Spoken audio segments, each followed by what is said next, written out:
나는 하나님을 예배하는 예배자입니다.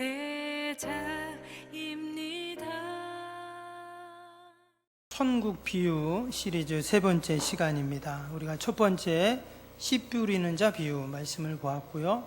또 지난번에는 겨자씨와 누룩 비유를 보았죠. 오늘 세 번째 시간으로 보화와 진주에 대한 비유 말씀을 같이 나누겠습니다. 감추인 보화 비유와 관련된 탈무드에 나오는 이런 이야기가 있습니다. 어떤 마을에 부자가 삼형제가 있었는데요. 근데 이 아들들이 이제 너무나 게을렀습니다. 아무리 타일러도 이야기를 해도 너무나 게을렀대요. 그래서 아버지의 늘 걱정거리가 되었는데 이제 아버지가 임종에 가까웠습니다. 그때 아버지께서 이제 마지막으로 이제 아이들에게 이러한 유언을 남깁니다. 내가 저쪽 밭에, 우리 밭에 금괴를 숨겨 놓았는데 가장 먼저 가서 그 금괴를 발견하는 사람이 그 절반을 갖고 또 나머지는 둘이 나눠 가져라. 이제 삼형제니까 그렇게 이야기를 한 거예요. 그리고 이제 아버지가 돌아가셨습니다. 이 형제들은 자기가 먼저 가서 더 많은 금괴를 차지하기 위해서 이제 땅을 파기 시작합니다. 근데 어디에 묻었다는 말은 정확히 안 하고 저쪽 밭에다 묻었다 이렇게만 얘기를 하는 거예요. 그래서 계속 땅을 파고 땅을 파는데 아무리 파도 묻어놨다간 금괴가 안 나오는 거예요. 그래서 온 사방 천지를 그냥 다 팠어요. 그리고 나서 이제 금괴는 찾지 못하고 한참 그렇게 땅을 파다가 다 헛수고가 된 거죠. 아버지는 돌아가시고 다 할 수 없이 그 파헤친 황무지에 농사를 짓기로 결정하고 이제 씨를 뿌립니다. 이제 얼마 지나고 그 넓은 황무지가 기름진 들판이 되었죠. 그리고는 가을이 돼서 황금 물결이 출렁이는 밭이 되었습니다. 이제 그때서야 이 삼형제는 아버지의 유지를 알게 된 것이죠. 아버지가 이 밭에 감추어놨던 금괴가 바로 이런 것이었구나 깨닫게 되었습니다. 참 지혜로운 그런 아버지이죠. 오늘 44절 말씀에도 보니까 천국은 마치 밭에 감추인 보화와 같으니 이렇게 말씀을 하고 있습니다. 예수님께서는 천국이 마치 이 밭에 감추인 보화와 똑같다 이런 말씀을 했어요. 왜 예수님께서 천국이 밭에 감추인 보화와 같다 하셨을까? 이 성경이 쓰여질 당시에 이제 보화를 감추어 뒀던 방법을 우리가 잠시 생각해 봐야 합니다. 우리도 그렇지만 옛날에 고대 사회는 옛날에는 은행이라는 게 없었을 거 아니에요? 그래서 이 금은보화를 숨겨놓는 가장 좋은 방법은 뭐냐면 땅에 항아리를 묻고 거기다 이제 숨겨놓는 겁니다. 그래서 이제 필요할 때 쓰고 하는 건데, 근데 이제 이스라엘은 특별히 이방 나라들의 전쟁이 많았죠. 침입이 많았습니다. 그래서 언제 어떻게 무슨 일을 당할지 아무도 몰라요. 그래서 장롱 같은 데 숨겨놨다가는 다 빼앗기고 큰일 나죠. 그러니까 이제 땅에 묻어 놓은 것입니다. 근데 이제 땅에 묻어 놓았는데 시간이 점점 지나면서 그 땅에 보화를 묻어 놓았던 사람이 죽거나 행방불명이 되거나 또 문제가 생기면 그 묻어 놓았던 그 보화가 어떻게 될까요? 그냥 다 사람들이 잊어버리는 겁니다. 그리고는 시간이 지나는 거죠. 주인 없이 그대로 이제 방치가 되어버리는 겁니다. 그러다가 땅 주인이 바뀌고 그래서 먼저 그것을 발견한 사람이 이제 주인이 되는 거예요. 그래서 당시에는 어떠한 법이 생겼냐면 만약에 땅에 보화가 있는데 그게 자기 게 아닌데 그 보화를 먼저 발견한 사람이 주인이 되는 거예요.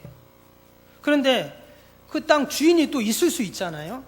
근데 옆집 사람이 그 보화를 발견할 수도 있고 그래서 시비가 붙고 하니까 어떻게 법을 발견했냐면 땅 주인에게 반을 주고 발견한 사람이 반을 갖고 이런 법까지 만들었다고 합니다. 여러분 내 땅에 거기에 보화가 그렇게 숨겨져 있는데 그 보화를 발견하지 못한다. 그럼 이 사람은 어떤 사람일까요? 이 사람은 게으른 사람입니다. 자기가 땅을 일구어보고 땅을 파보면 되는데 한 번도 그렇게 해본 게 아니에요.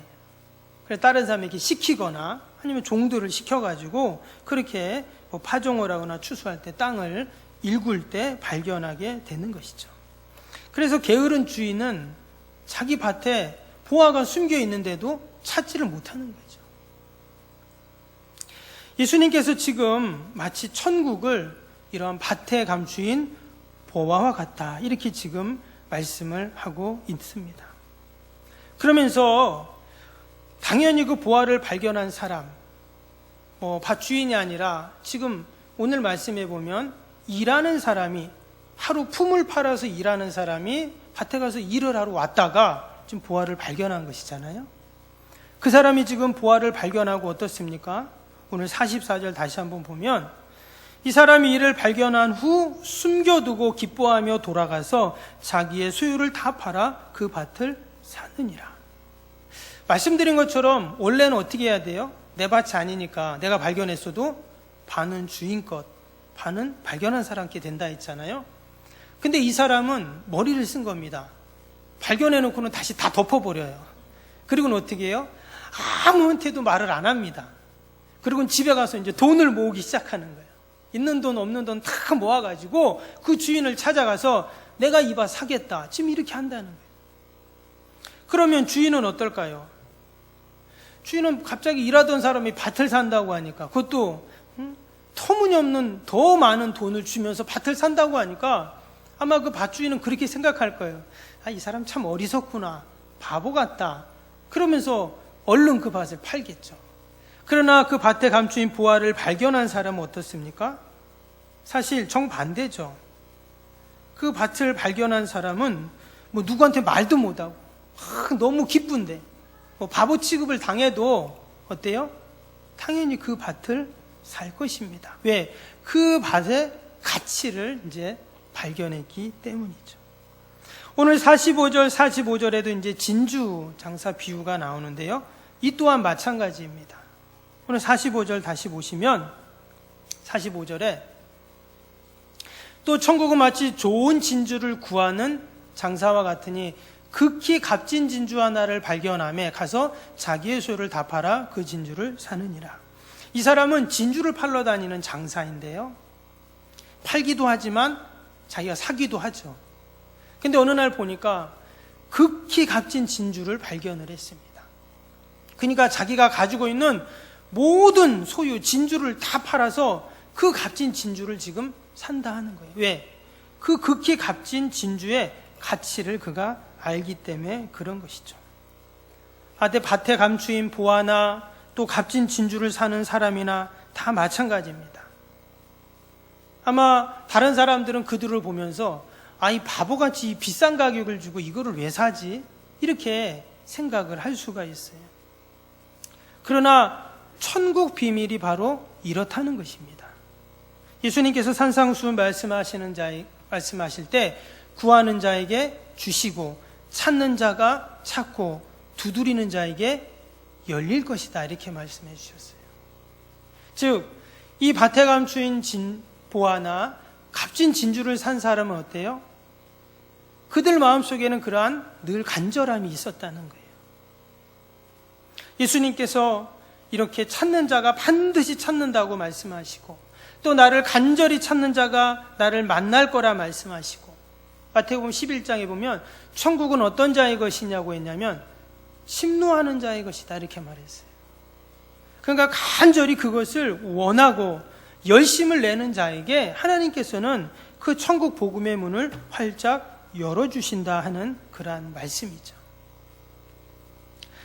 저와 여러분이 늘 그러한 열정과 간절함을 갖고 여러분 천국을 소망하고 또 하늘의 보호와 진리를 소망하는 저와 여러분이 될 수 있기를 바랍니다. 오늘 분명히 밭주인은 또 그 값진 진주를 원래 갖고 있던 사람들은 그 이유를 잘 몰랐을 것입니다. 그러나 그것을 사고 구한 사람들은 말 그대로 횡재를 한 거죠. 이미 자신들에게 있던 것을 그들은 모르고 엉뚱한 사람들이 이처럼 더 큰 유익과 또 도움을 받게 되었다라는 것입니다. 근데 여러분, 천국이 마치 이렇습니다. 천국은 하나님께서 아무에게나 허락해 주지 않는다는 것이에요. 심지어 이미 천국을 알고 이미 천국을 가진 자에게도 그 가치와 소중함을 모르면 어때요? 결국은 그것을 빼앗길 수밖에 없다라는 그러한 말씀입니다.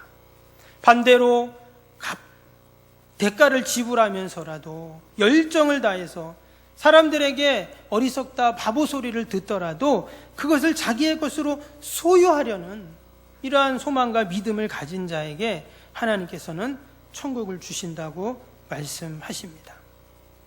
어느 날 갑자기 하늘에서 뚝 떨어져서 내 것이 되는 것이 아니라 이러한 간절함과 소망을 갖고 나아갈 때 하나님께서 우리에게 주신다고 약속해 주시는 줄로 믿습니다. 여러분, 우리의 소망이 이 땅이 아니라 늘 저 하나님의 나라 천국에 있어야 할 줄로 믿습니다. 오늘 새벽에도 전도서 말씀을 보면서 여러분, 해 아래 있는 것은 어떻다 했습니까? 결국은 해 아래 있는 것은 헛되다 했습니다. 그러나 해 위에 있는 것은 어때요? 결국 전도서 기자는 해 위에 있는 것을 말하는 것이죠. 거기에 소망을 두고 거기에 값진 것이 있음을 우리에게 교훈하고 있는 것입니다. 오늘 예수님께서 이 밭에 감추인 보화 또 극히 값진 진주를 사는 이 장사를 통해서 우리에게 말씀하시는 너무나 귀한 교훈이 있습니다. 첫 번째는 말씀드린 것처럼 천국은 아무에게나 결코 하나님이 허락해 주시지 않는다는 것입니다. 여러분, 천국 복음에 대한 말씀은 끊임없이 전파되고 소개됩니다. 그런데 세상 사람들은 그것을 외면하고 귀를 닫죠. 여러분, 우리 교단만 해도 교회가 8,000개가 넘습니다. 우리나라의 교회가 몇 개 정도 될까요? 한 9만 개 정도 된다고 이야기를 하는데요. 매 주일마다 아니 매일 새벽마다 천국 복음이 전해지고 있습니다. 그럼에도 불구하고 죄와 불의에 빠진 사람들은 복음을 거부하고 그 천국을 거부하죠. 거부한다기보다 영적인 눈이 가리워져서 그것을 알지 못하고 깨닫지 못합니다.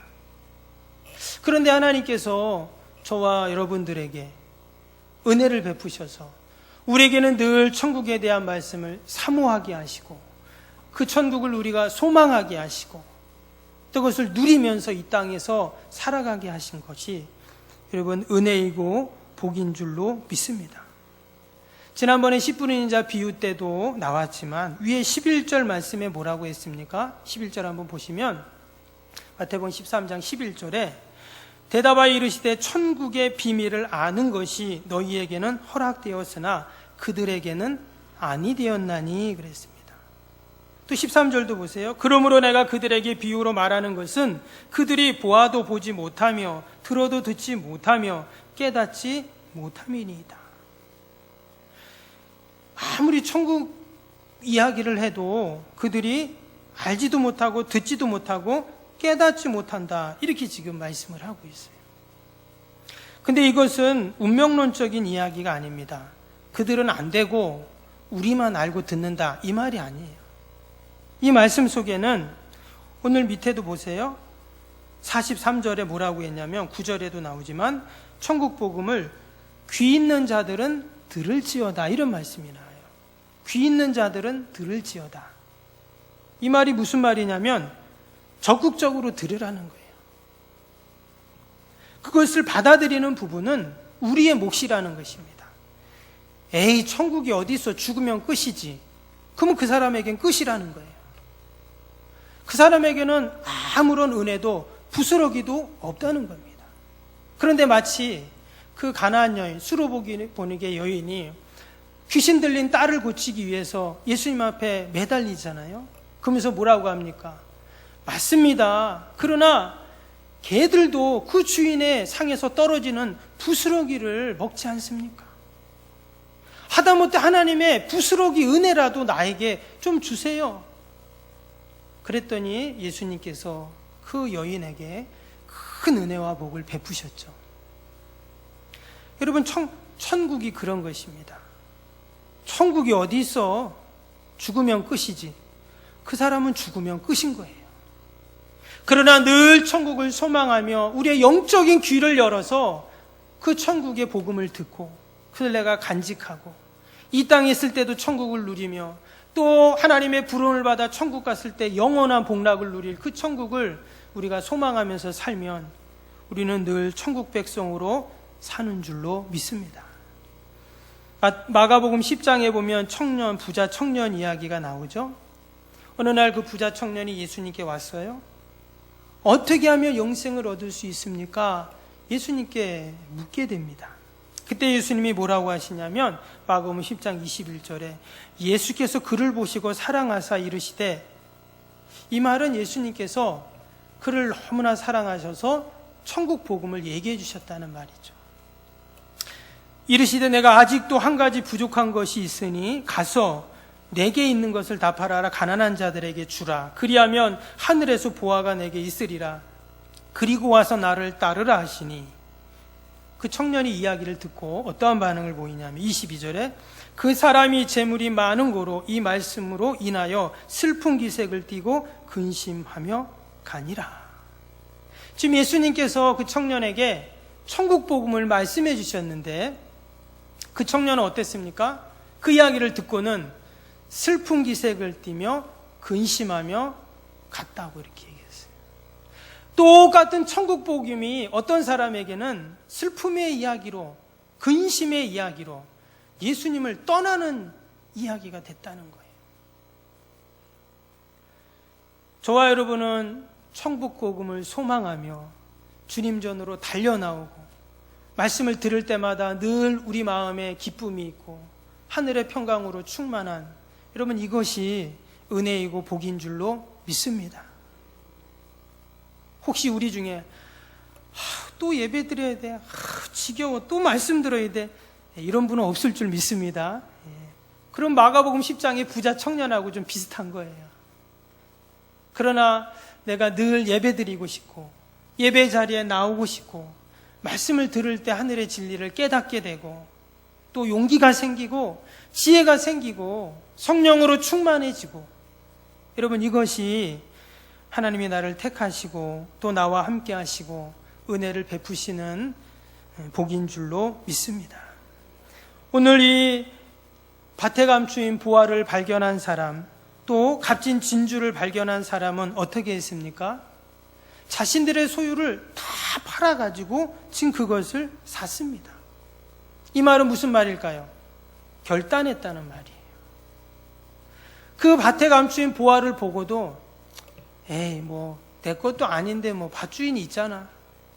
또 그 값진 진주를 보고도 나한테 진주 많은데 그거 좀 없으면 어때? 이렇게 여겼다면 그 사람들은 이 귀한 것을 얻지 못했을 거예요. 근데 지금 어떻게 합니까? 집에 가서 있는 것을 다 팔아가지고 그 돈을 갖고 이것을 샀다는 거예요. 결단했다는 그러한 이야기입니다. 그것의 가치를 알고 거기에 다 투자하고 올인한 것이죠. 부자 청년은 어떻게 합니까? 근심하며 가버렸어요. 하나님 나라와 하나님이 나에게 주신 것을 잊어버리고 지금 그것을 외면하고 부자 청년은 갔다라는 것입니다. 여러분, 때때로 이 감추인 보화와 또 이 진주는요, 우리에게 천국 복음에 대한 결단을 요구하기도 합니다. 하나님의 말씀에 대해서 내가 순종하고 또 내가 결단하며 나아가기를 원하신다는 거예요. 우리가 말씀을 들을 때마다 또 말씀을 읽을 때마다 또 하나님이 나에게 말씀을 주실 때마다 여러분, 이러한 간절한 우리의 열정과 결단의 믿음의 모습이 있어야 할 줄로 믿습니다. 그러면 귀한 것을 얻는 것이죠. 또 한 가지, 오늘 이 진주 비유를 통해서 다시 한번 우리에게 우리의 가치의 인식을 바꿔야 한다는 것을 말씀해 주고 있어요. 뭐 요즘에도 보면 진주 목걸이, 뭐 진주 반지 이런 게 있잖아요. 그렇죠? 그런데 뭐 우리나라 사람들은 좀 덜한데 외국 사람들은 이 진주를 되게 귀하게 여깁니다. 단순히 장식용이라는 기보다는 이 진주 안에 담긴 의미가 있어요.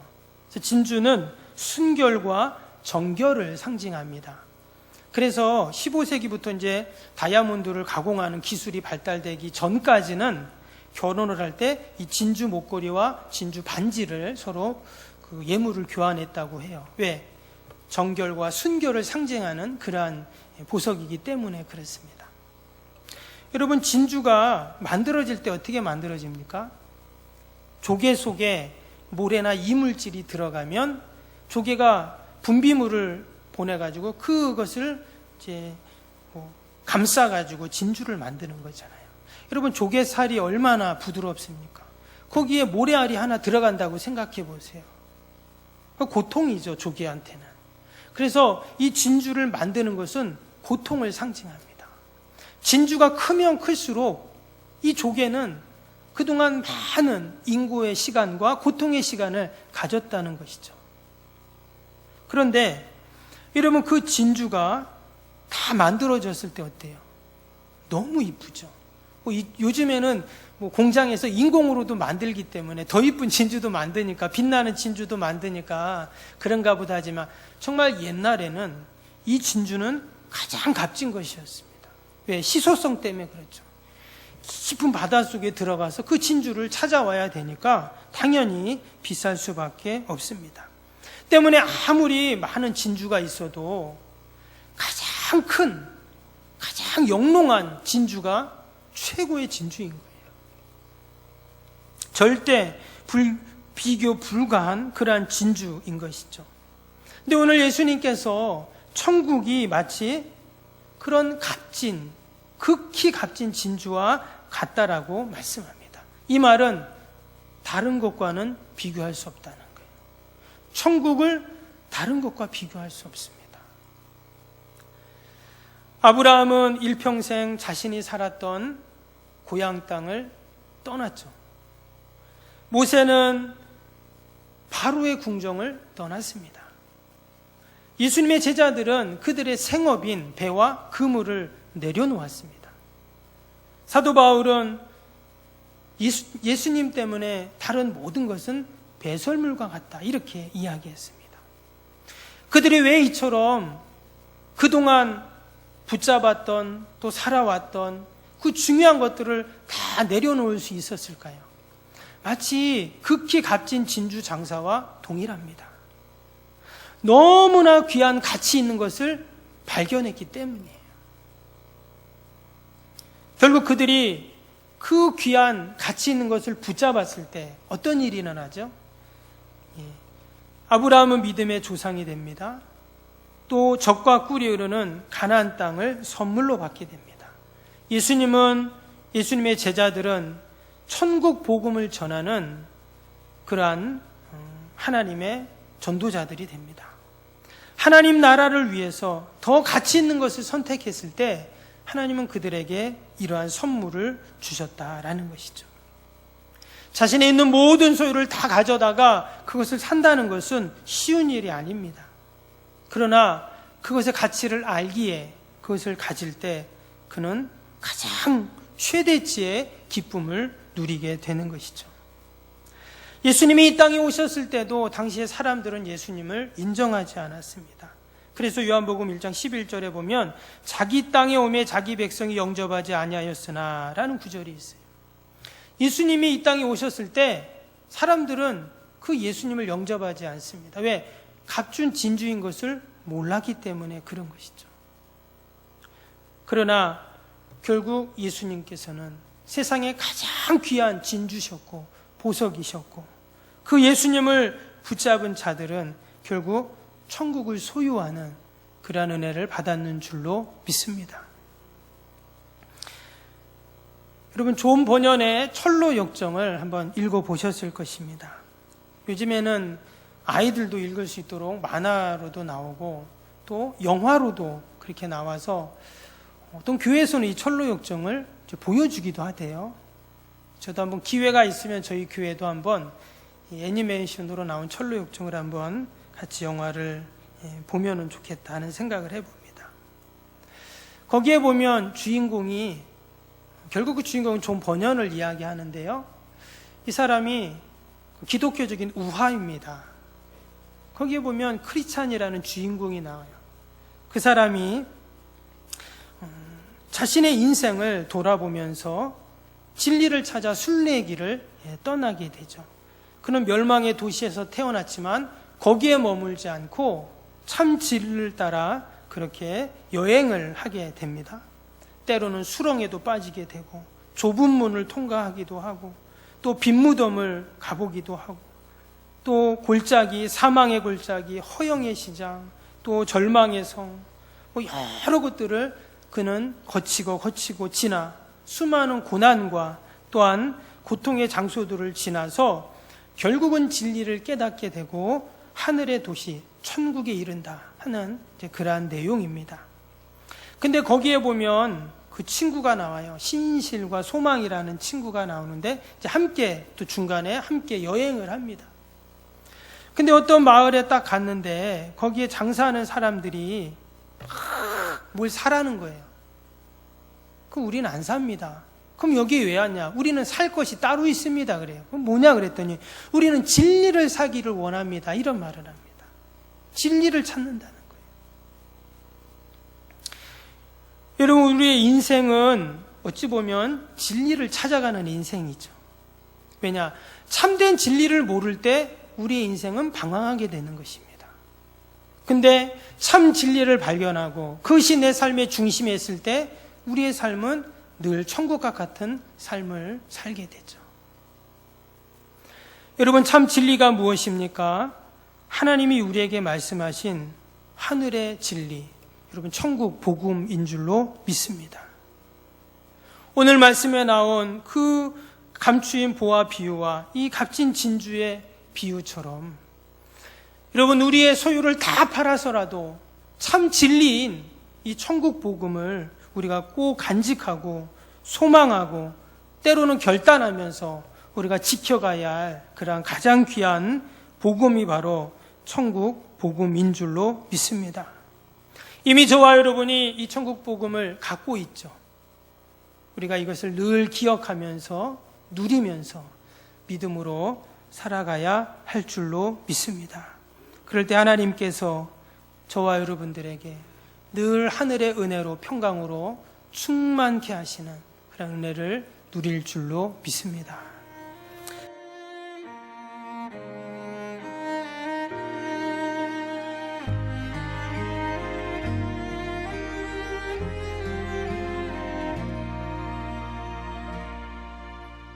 나는 하나님을 예배하는 예배자입니다.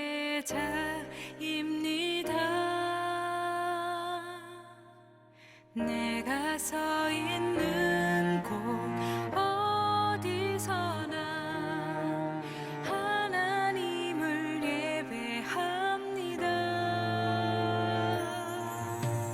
나는 하나님을 예배하는 예배자입니다.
시간